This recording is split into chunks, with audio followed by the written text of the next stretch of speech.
በስመ አብ ወወልድ ወመንፈስ ቅዱስ አሐዱ አሜን። እግዚአብሔር ቤተሰቦች እንደምን አላችሁ? ሰላም እግዚአብሔር ከሁላችን ጋር ይሁን።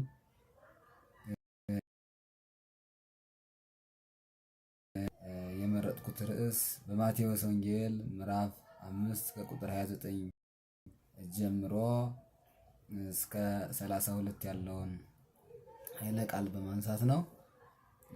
በዚህ ውስጥ የምናገኘው ስለ ዓይን፣ ስለ እጅ፣ ለእግር በጠቅላላው በእነዚህ አንጻር ስለ አባሎችን የሚናገር ነው። እንግዲህ የትምህርቱ ዓላማ ቁርጥ ሕሊና እንዲኖረን ከእግዚአብሔር ከኦርቶዶክስ ሃይማኖታችን ከሕገ እግዚአብሔር ከመንግሥተ ሰማያት የሚለየን ማንም እንዳይኖር የሚናገር ነው። ከመነሻው ምንድን ነው የሚለው? ወእመኒ ታስህተከ የማነ ዓይንከ ወይም ዓይንከ ዘየማን ይላል። ምልሃ ወግድፋ እምላዕሌከ እስመ ይሄይሰከ ነቋረከ ትባ ውስተ መንግሥተ ሰማያት እምትባ የሆን አዕይንቲከ ውስተ እሳተ ገሃነም ነው የሚለው። የቀኝ ዓይንህ አውጥተህ ካንተ ጣላት።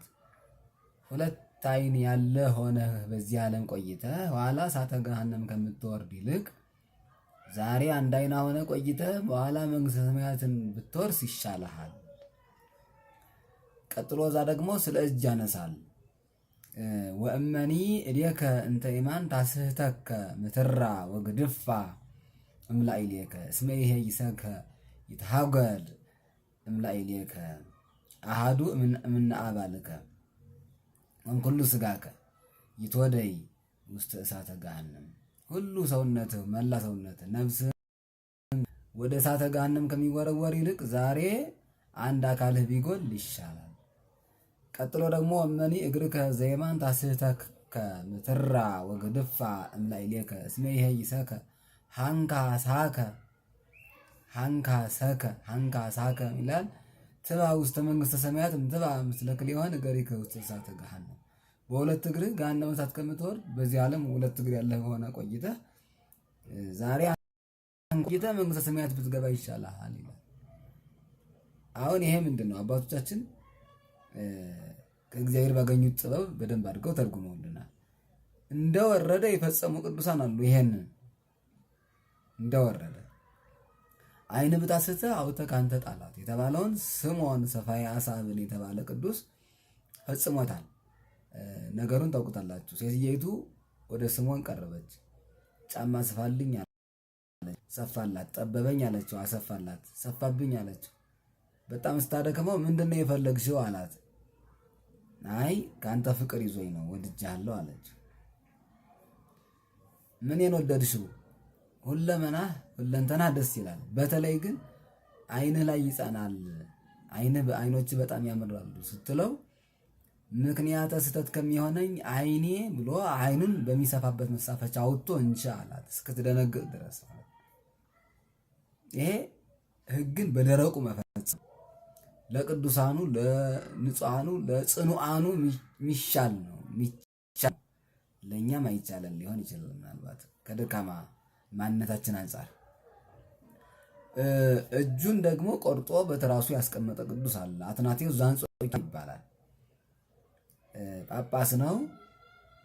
ስጋና ደሙን ሲያቀብናን ከምዕመናን መካከል አንዷ ሴት እጁን ትነክሰዋለች። እንግዲህ ለምን ነከሰችው? ምክንያቱም እናንተን ትበሉ እና ቅዱስ አትናቴዎስ ምን አለ? እጄ ነው ያሳተችኝ። ስለዚህ በእጄ ምክንያት ሌላ ስህተት ውስጥ ከምገባ እጄን መቁረጥ አለብኝ ብሎ እጁን ቆርጦ አባታችን ገብተህ ቀድስልን አቁርበን እንጂ እያሉ ምዕመናን ሲጠይቁት አይቻለኝም አላቸው። ይሄ ሰው እንደገና ወደ አረማዊነት ተመለሰ ብለው ሲጠራጠሩ እመቤታችን ይወጣችልን እጁ ቦግ እያለ በወርቅ እጁ ቅዱስ አቁርቧል። ለእግዚአብሔር ምስጋና ይሁን። በእውነት የደረቅ ሕግን መፈጸም እንደወረደ መፈጸም ይባላል። ሶስተኛ አባ መርትያኖስ ይባላል። በበዓት ጸንቶ ሲኖር አንዲት ሴት አሁንም እንግዲህ ለምሳሌው አጋጣሚ ተስተቱ ነው የቀረቡት እዚህ ላይ ሴቶች ናቸው። ይሄ ማለት በአንጻሩ ቀረበ እንጂ ወንድም አያስትም ማለት ግን አይደለም። ነገራችን ብዙ ጊዜ በሴት የሚጻፍ የሴት ብቻ ጥፋት ሆኖ አይደለም። እንግዲህ መጽሐፍ ሁል ጊዜ አንድ ነገርን ደጋግሞ ሊያቀርብ ይችላል። ሴቶችን በምክንያት ግን የተሰጣቸው ባህሪያቸው ሆኖ አይደለም። ወንድም የሚያስት ሞልቷል እና ለጊዜው እንግዲህ የሴቶችን ምሳሌ ነው እዚህ ላይ የምናነሳው። ሴቷ መጣችና ከበዓታቸው ዛሬ ገዳማት እየሄድን አባቶቻችን እንደምናስተናክለው ማለት ነው። በእርግጥ የሚሰናክል አባት ጽኑ አባት ከሆነ የሚሰናክል አይደለም፣ ግን ያው ፈተና እንሆንባቸዋለን። ከብዙ በጥቂቱ እግረ መንገዱ ትምህርት እንወሰድበት። ከበዓታቸው አንኳኩታ ክፈል፣ አውሬ ሊበላኝ ነው፣ ጨልሟል ደግሞ። ስለዚህ ይችን ሴት ብከፍትላት ጾር ልትሆነኝ ነው፣ ምክንያተ ስህተት ልትሆነኝ ነው።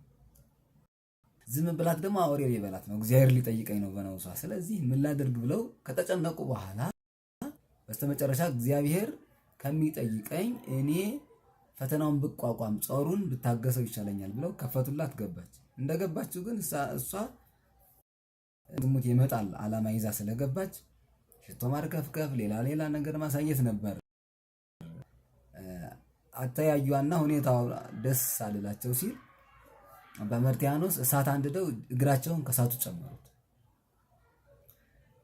እግራቸው አብሮ ከእንጨቱ ጋር ሲነድ መዓዛው ተለወጠ። የእሷ ሽቶ ሌላውም ነገር ተለወጠ። ጮኸች። አስተምረው ልጄ ሆይ ይሄ ምድራዊ እሳት ነው። እኛ በስተት ብንወድቅ በኃጢአት እግዚአብሔርን ብናስቀይም ከዚህ በላይ እጅግ የእጥፍ እጥፍ የሆነ የማይጠፋ እሳት በሰማይ አለ። አስተምረው ሴቷን ወደ ሃይማኖት ወደ መልካም ምግባር መልሰዋታል። እነዚህ ቅዱሳን ለምሳሌ ተነሱ እንጂ ቅዱሳኑ ደረቁን ሕግ ፈጽመውታል። ከእግዚአብሔር ከሚለየኝ ዓይኔ ይጥፋ፣ ከሃይማኖቴ ከሚለየኝ እግሬ እጄ ይቆረጥ ብለው የወሰኑ ቅዱሳን አሉ። ያው ከጊዜ አንጻር እንተዋቸውና ለጊዜው እነዚህን ሶስቱን አንስተናል። ሊቃውንቱ ግን ለሰባ ዓለም ተርጉመውታል፣ ተተርጉሟል። ትርጉሙ ምንድነው ብንል ዓይን የተባለች ሚስት ናት። ሚስትህ ያልሆነ ስራ እንስራ ብትልህ ከእግዚአብሔር ከተዋህዶ የሚለይ ከመንግስተ ሰማያት የሚለይ ስራ እንስራ ብትልህ ፈቃዷን አፍርስ። የእሷ ፈቃድን መቃወም ይሻልሃል። በዛ ምክንያትም የምትፈታህ ከሆነ ከእግዚአብሔር ከምትለይ እሷን ብታጣ ይሻልሃል።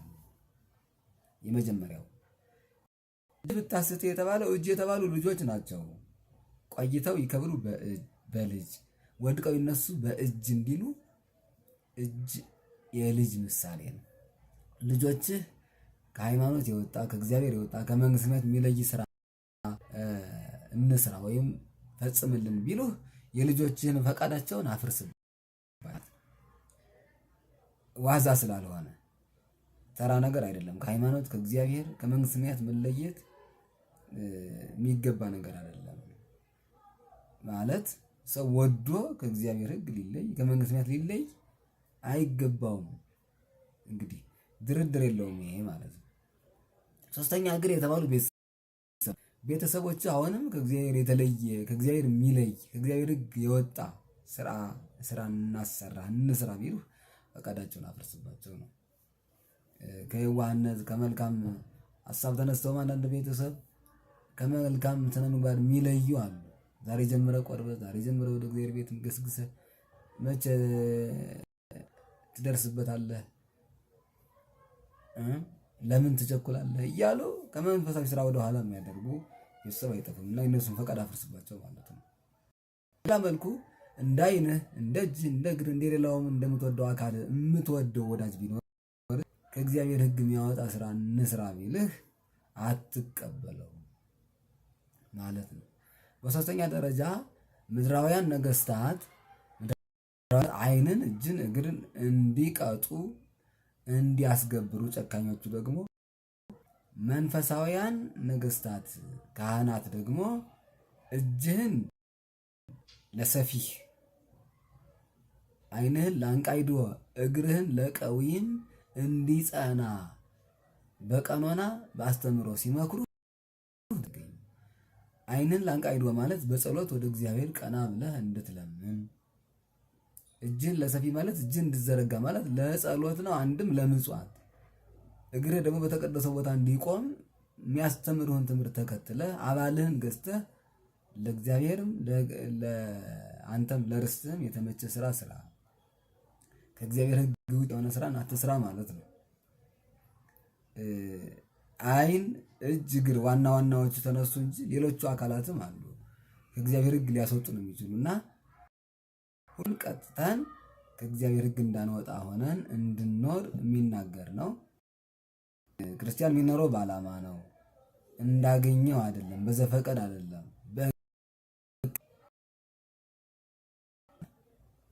ዓይኖቻችን፣ እግሮቻችን፣ እጆቻችን አገልግሎቱን ከመፈጸም ባሻገር በድለው እንዳይሆን መገንዘብ፣ በዕለት ዕለት አባሎችን ምን ሰርተዋል፣ ከእግዚአብሔር የሚለይ ምን ስራ ሰርቻለሁ ብሎ ራሱን መገምገም ተገቢ እንደሆነ የሚያሳይ ነው። ከእግዚአብሔር የሚለየን ከተዋህዶ ሃይማኖታችን የሚለየን ከመንግስት የሚለየን ስራ አይኑር። ቢኖርም ስራው ይቅር እንጂ ከዚህ ምክንያት እንደማይገባን መጽሐፍ ያስተምረናል። ከሕጉ ከአምልኮው እንለይ፣ መንግስቱን ርስቱን እንድንወርስ አምላካችን ይፍቀድልን። ጽናቱን ኃይሉን ጸዋኑን እንዲሰጠን አምላካችን ፈቃዱ ይሆንልን። ይቆየን።